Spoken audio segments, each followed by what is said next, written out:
Good evening, everybody. Welcome to Carrow Road, very flat Carrow Road. And Norwich City have been beaten here this evening, 1-0 by Preston. It caps off a really frustrating few days for them after what was an excellent victory at Watford. They had a real opportunity to go and hopefully produce two performances and results that proved why they should be in the top six picture this season. And in reality, we're probably left with a very clear display as to maybe why they aren't at this moment in time and where they are as a team. Because for the second game in 4 days, Norwich City weren't at the races tonight. They were poor. They were laboured. They lacked intensity, lacked intent in their play. Failed to find answers for a very slick, effective Preston performance, and were beaten by the better team tonight. Preston created the better opportunities. They could have won it by more than they did. They were effective. They did a real job on Norwich City tactically. And Norwich struggled to produce any response to that. And that is probably the overarching, most frustrating thing tonight, is that, we've seen a Norwich team that at points this season has such a high ceiling and has beaten teams by 4, by 5, by 6, and racked up goals, particularly here at Carrow Road. And when we see that, and I've said this before, their ceiling is so high. When they perform so well, and they are very, very good at championship level. When they don't, and that ceiling is at a low level, you get what you get tonight, which is them really struggle to compete at championship level against any team, really, irrespective of where they are in the league. And what we saw tonight was a Norwich City performance on the lower end of that spectrum, where their floor is really, and that is the problem they are going to have, I think, this season in terms of trying to push for the playoffs, because that consistency isn't quite there at the moment in what is a very young group of players. And what you need to get to is where your very best is up here and your worst is maybe around here, and it's a bit more level at the moment. There's a huge gap, and that is a byproduct of having a young team. It's a byproduct of trying to implement a new style of play, but none of those should be an excuse for where Norwich City performed and how they performed today, because they were poor throughout the game. Started really poorly, just struggled really to find any sort of rhythm or momentum in the game. I thought Preston were very effective at preventing the game from developing really into any sort of rhythm. That's a compliment. I think it's a really good trait. And I thought out of possession they were outstanding, and they pressed Norwich City high and forced them into long balls. Where you look at Ryan Porteous, you look at the players who they have in that back line, they were then able to dominate. And Norwich City never really, you think through the game, there was one or two occasions where there was a Dobbin turn inside or there was a Sainz turn inside that really opened Preston up. Other than that, it was just a really frustrating night where Norwich City really struggled to impart their game on this. And what we're seeing and what we've seen now over the two games is probably a little bit of a pattern. Two teams that have played free at the back, two teams that have been really resolute and organised. They've approached it in slightly different ways. I thought Preston were much more tactically astute than Derby were on Saturday. Where Derby were in a low block, defended for significant periods and tried to hit on transition. Preston were much more adventurous in terms of how they pressed and tactically how they pressed. And I thought Paul Heckingbottom got it spot on tonight. So yeah, no complaints at all from that perspective. And it's just frustrating, I think, and that is the nature of, I think, what this team have been and are this season, because of their inconsistency and because of what people know they are capable of, because we've seen it. And the tone was set really after a few minutes where Norwich City try and play out from a goal kick. It's gone to Doyle into Sainz. There is hands in Sainz's back. There's no denial about that. Albeit tonight, I think it was anything goes really in terms of fouls. I think it would have been a soft free kick for Norwich City to give. Preston then break. Norwich City failed to clear, and Osmanich puts it in for 1-0 after 5 minutes. And from there, Norwich never really got a go, and we didn't see the prolonged spells of possession even that we saw on Saturday. It was stodgy. It was disjointed. I thought the midfield dynamic, which was clearly disrupted by Kenny McLean's late withdrawal through illness, that didn't function in the way that Norwich City would have liked, with Jacob Wright in there. Probably missed Emi Marcondes' nous and intelligence and creativity to get between the lines and create space. And yeah, tonight was very different to Saturday in that I don't think it was the same diagnosis from a Norwich City perspective. I think on Saturday, and I spoke about this, it was probably a lack of structure that in attacking areas that killed them. You look at the stats, they had, I think, the second highest amount of touches in the middle third of the pitch, and I think 12 touches in the penalty box, which I don't know what tonight's stats are, but that was the second fewest here all season compared to Sheffield United.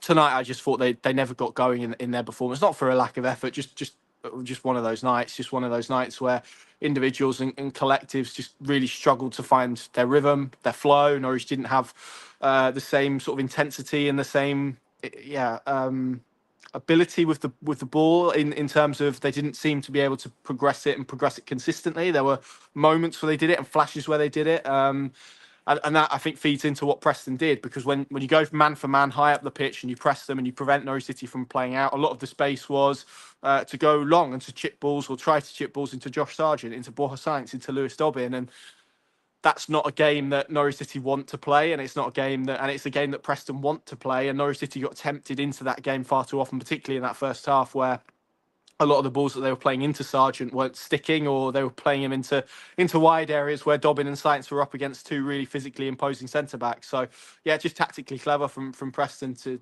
do that, and coincided with obviously how little the game flowed this evening.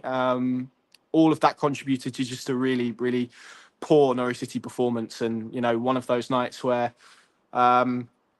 it's hard to really sort of analyse anything other than to say they were poor. Their possession was stodgy, and I just felt they didn't warrant really anything. They're one shot on target throughout the 90 minutes. That speaks, I think, to maybe the lack of creation that they had in the team, the lack of invention that they had, the lack of intent, and everything just felt a little bit slow and a little bit one-paced, and that's difficult and it's frustrating. But I think it's as I said, a testament to what Preston did and how they approached it. And Norwich City never really found a solution against that high press, because they didn't have the midfield solutions really to play through it, and they didn't have the midfield composition really to play through it. They lacked probably Kenny McLean, and there were moments where you just wanted them to be a little bit stronger in possession and a little bit more risky. But I don't think they had the trust is a bit harsh, but I don't think they had the positions or certainly the routes out and the solutions to work out of that high press in the way that they would have liked to then go and create overloads and opportunities in the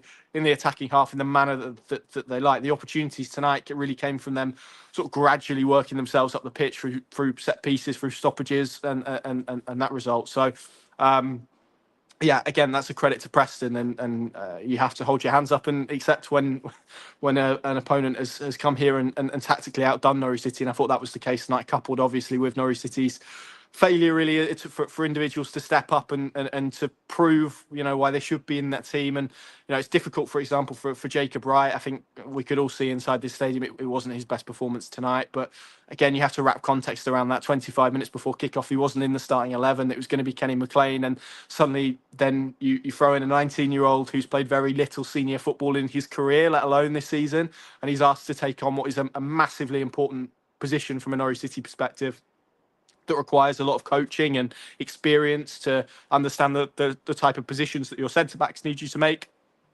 that your full-backs need you to make, that your midfielders need you to make to go and progress. And again, even ahead of that, I thought Slimani and Schwartau I thought was okay, to be fair, in bursts. And, there were a few moments where his pressing engineered opportunity. But I just felt the overall, much like Saturday, really, the overall mechanics of that midfield just wasn't quite right, and that enabled Preston to sort of advance their man-to-man press and really get up the pitch and squeeze Norwich, particularly in that first half. Second half, I thought, was more about game management, and they did that really effectively. So, yeah, tonight was about Norwich City being off colour. It was about them failing to find solutions against a Preston team that were very effective. They've only lost 8 games under Paul Heckingbottom. I think they drew against Leeds. They've got some good results this season. And they're only 5 points off the top 6, even though they were 15th before tonight. So it goes to show, I think, in this division, even though you can look at a run of games on paper and maybe feel they're a little bit easier or feel that they're a little bit more favourable, that just isn't the case, particularly when you're a team like Norwich that have really struggled for consistency this year. And this sort of result, I think, encapsulates everything that they are and everything that they and the levels that they are at the moment, which is, as I said, a team that have got a very high ceiling and quite a low floor at the moment. And just trying to, basically, the issue is not how good they can be. The issue is how poor they can be on their off nights. And that is the element that they need to drag up and they need to pull up. And that will happen naturally through coaching, through consistency, through continuity. Tonight was going to be one of the rare occasions in this championship game where they had McLean, Nunez, Sargent, and Sainz all available from the start. And obviously, through illness and whatnot, that didn't transpire to be the case. So that adds, I think, to the frustration that a lot of people feel tonight.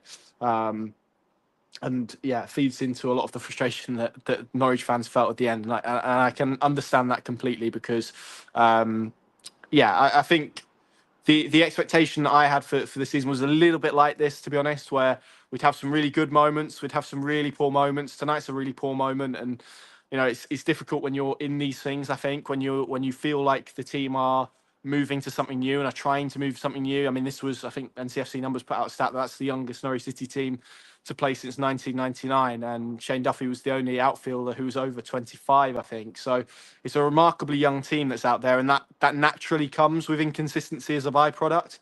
But it's frustrating that, with 2 home games where Norwich City could have really pushed and advanced their cause and maybe made this season, and they still could, and there's still opportunities, and we know what the Championship is like. It's a mad, dizzying division, and it only takes one burst and one run of form and one moment to really change the picture.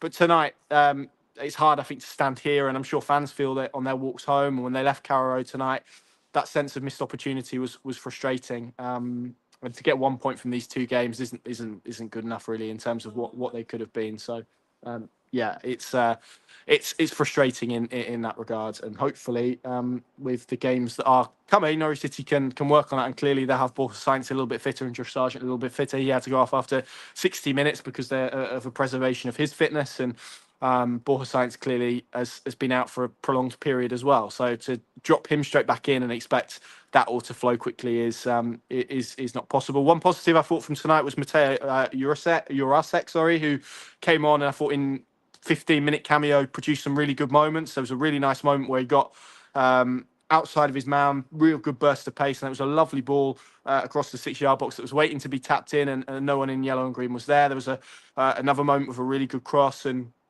just a few flashes of maybe what he could be about and what he could bring, which was nice. And I thought Lucy Mahova again was solid and was good and was consistent, and that's good to see from a 19-year-old. So look, it's frustrating, and the inconsistency is jarring, but that's the nature of the Championship, I'm afraid.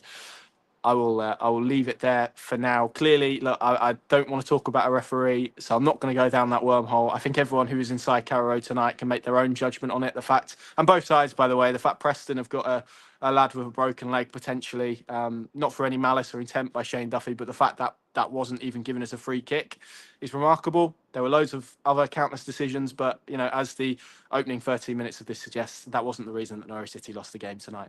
Incredibly frustrating. Pinkin.com, the place to go for all the analysis, reaction from Johannes Hoftorp and whatnot as well. And hopefully Norwich City can produce a response against Hull on Saturday. We will see them. Thanks for watching. Good night.